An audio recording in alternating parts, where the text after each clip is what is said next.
તો ગૃહ રાજ્યમંત્રી હર્ષ સંઘવી પૂરગ્રસ્ત વિસ્તારની મુલાકાતે પહોંચ્યા સુરતમાં મજૂરાના આઝાદનગર વિસ્તારની તેઓએ મુલાકાત કરી પૂર પીડિતોને મળીને હર્ષભાઈએ તેમની સમસ્યા સાંભળી।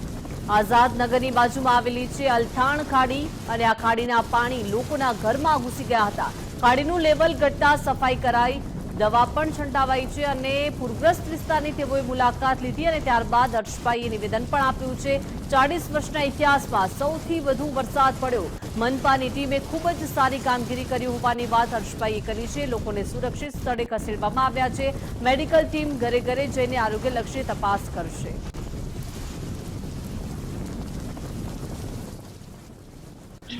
કલાકમાં 16 ઇંચથી વધારે વરસાદ આવ્યો, પરંતુ પહેલા દિવસે જેમ વરસાદનું પ્રમાણ ઘટ્યું, પાણી ઉતરતાની સાથે મહાનગરપાલિકાની ટીમ દ્વારા દવા છાંટવાની કામગીરી હોય, સફાઈની કામગીરી હોય, સાથે સાથે આ બધા જ લોકોને મહાનગરપાલિકાની જે સ્કૂલો છે અને બીજી જે કંઈ વ્યવસ્થાઓ છે ત્યાં સુરક્ષિત રીતે ખસેડવાની કામગીરી હોય, આ બધી જ કામગીરી ખૂબ સરળતાથી અને સારી રીતે મહાનગરપાલિકાની ટીમ અને પોલીસ દ્વારા કરવામાં આવી।